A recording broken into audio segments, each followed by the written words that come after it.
Okay, I'm sitting here and filming videos. I should probably first greet. Hi guys, and welcome back to my channel.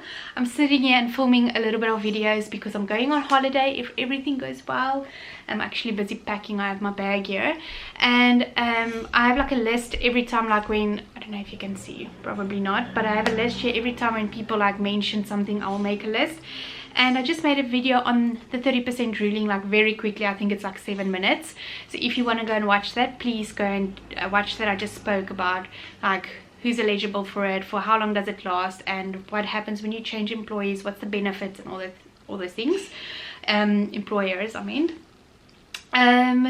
So this video is going to be on actually preparing for your interview when you when you're studying, so applying and interviewing for a spot for articles.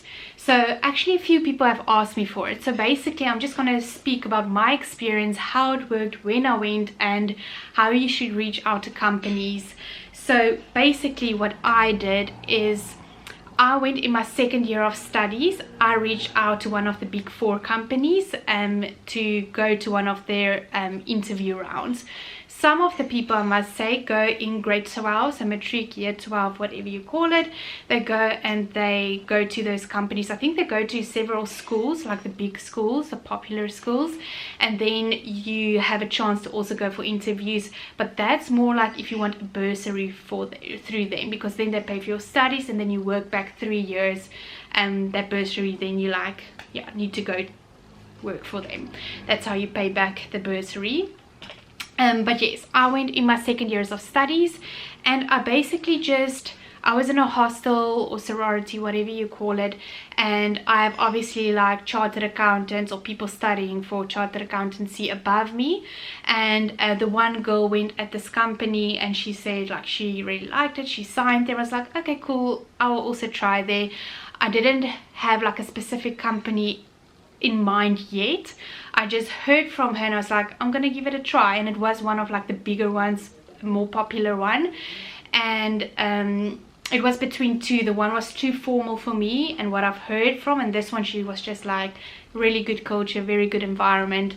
So I went for the interview. And then before I go further from there, is the other option is some university have these weeks where companies will come to the university. Like I think you can maybe ask your lecturers when this will happen. I don't know if it happened still, whether it's still happening, but like in Potchefstroom, the Northwest University, Potchefstroom, they used to come, I think it's towards the end of the year, or was it like before June, I cannot remember, but there's a week they will come and they will basically have like their spots on. You can go speak to them, and I think then you can get the information when they do like the interview round and everything, and then you can also like get a feel of the different companies.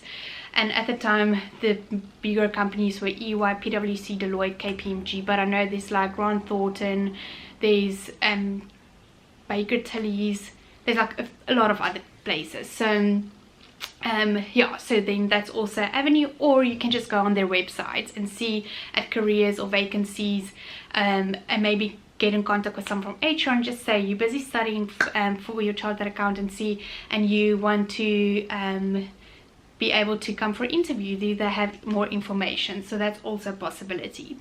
Okay, so then what I did is, how did I think she provided me with the contact details of the person she got in contact with. So basically someone from HR, the recruiting team specifically for people busy studying and wanting to do their articles. And then I contacted her, and then that's how the process started. Like she sent me everything that I need to like provide them with, probably just like my like you will prepare a CV. So I had to prepare a CV and have all the proof attached. So my matric results, so matric certificate, my latest results, or all my results at that time. I only studied then like a year and a half already.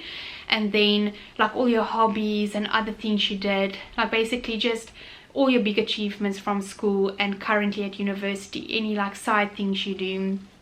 And then I went, and it was like an entire day, I think up until like 4 o'clock in the afternoon. So it started like at 9, I think, till like 4, and then you do like your first round, and your first round is like a group thing. And I must say, like here they check like your personality and whether you can like speak to all the people around you, whether you want to speak up, whether you're shy and, you know, not saying much, can you give an opinion.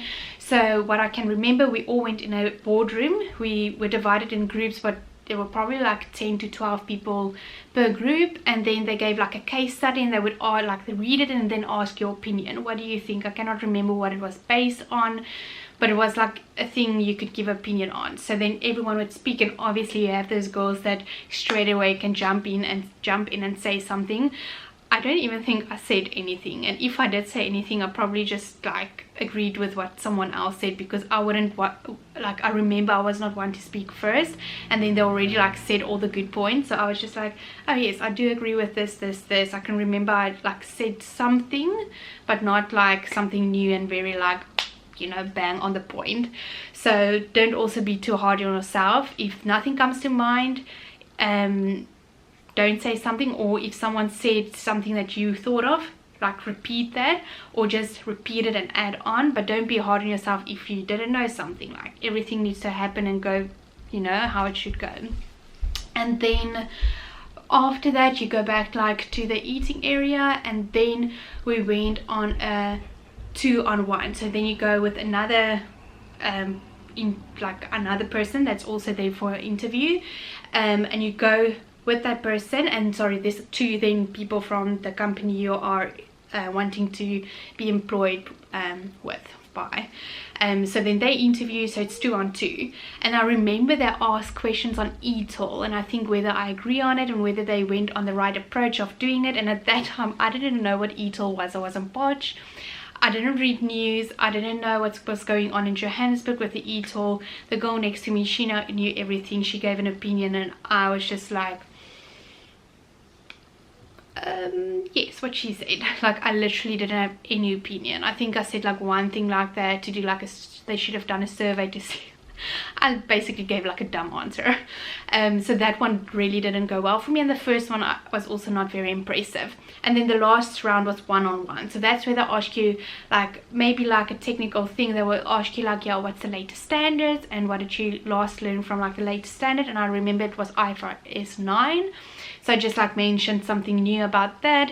And then like personal things, so you get to know you as a person, and whether you're hardworking, what's your achievements, and just like personal questions to see like how you dealt with like conflict, and when was the last situation and how did you resolve it, and maybe like your strengths, your development areas, your strong, what do you call, yeah, your strengths, your weaknesses. They always ask it in any interviews, even up until today, where I currently did my interview like 8 months ago.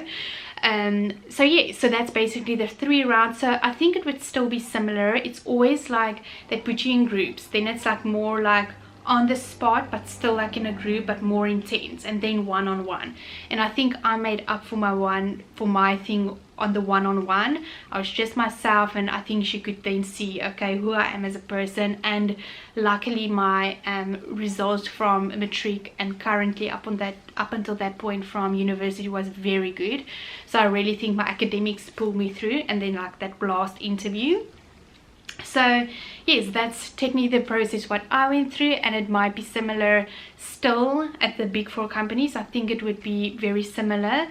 And I think you can also interview at banks, but I think there you might like write tests, because there they take like the best of the best, so they put you like through rounds, and it's hectic and everything. So I'm not very aware of like what's going on there, but I know it's more, I think, technical. With this is just checking, can you, like, even when I was working at this company, eventually I was part one day of the recruiting, and we sat in on the interviews, and afterwards like I could see what their thought process were. Like, they were even asking us like, do you guys think, like, I was a 2nd year or a 3rd year articles then, and they were asking us like, do you think this person should be, and I was like, what, do I have an opinion? And I'm like, doing my articles. So they literally going on, obviously academics, that's a big part, but it's then a portion of that is just like, are you hardworking people? Can you gel in with like a group of people? You don't have to be the one talking a lot or being the popular person, but just have an opinion, or, you know, just have a presence about you. Because I must say, like, I didn't have any confidence back then, and I was so shy to give an opinion, to speak up, and even with that I still got the job. So don't ever think you don't have what it takes to be appointed by a company like that. If you are just yourself and confident in what you know. I knew I had like that I was clever. I had the marks or the results on my side, and I am who I am. I'm quiet, I am shy, but when someone speaks to me, I'll speak to them directly, give my like opinion. When I'm one-on-one, I struggle with that in a group, but yeah, just be confident in what you have and stop focusing on, you know, the other things you don't have, because they also then, you know, look for people with different skill sets. So yeah, that's basically it. So the advice that I would give is basically just to be proactive and try to find a place as early as possible. Not too early, because then you might commit to a company that you don't want to work at, but also not too late, because then you might need to just settle with any company that has an opening spot. So I would say second year to third year, because it's a 4-year study route. So I think like, yeah, first year, second, third year would be good. Chat to people that already works at the company if you know people, or just read up on it, watch maybe videos on their website, see what they stand for, what their values are, and then yeah, just go for it. And then yeah, they basically then come back to you and tell you whether they give you a bursary, whether they just give you the signing contract. I got the signing contract, and then you can decide on offices. I originally chose the Pretoria one, which I'm so happy I didn't end up at, because it was very Afrikaans and small. I ended up at the Sandton one in Johannesburg, and yeah, it all works out. Like, that's what I've learned a lot. Like, everything will happen as it should. And yeah, I ended up doing my articles there, and I was in the financial financial institution part, so not like the core audit, like working with banks, private equity, insurance, and asset financing, asset management. So yes, that would be my advice, to be proactive, you know, do your research on the companies, and then when you do your CV, focus on obviously your matric year, what did you achieve academically and sport wise and cultural wise, whether you were prefect, whether you, like, that's not a decisive one, but if you were at it, if you were captain, and then at university also your results and achievements, both on like if you did charity work, anything, add that, and then find out where you can interview, where you can go for all these rounds. Go do it, be yourself, be confident, back yourself, and that's it. If you want anything else, please leave it down in a comment, ask me, and I will respond. And for CV, just go online and get like a template. It doesn't have to be super, I don't know, professional, just basic. Keep it short and sweet, have like your things and the main points, don't keep it too long, and yeah, that's basically it. So I hope you enjoy, and then I'll see you next week with a new video. Bye bye.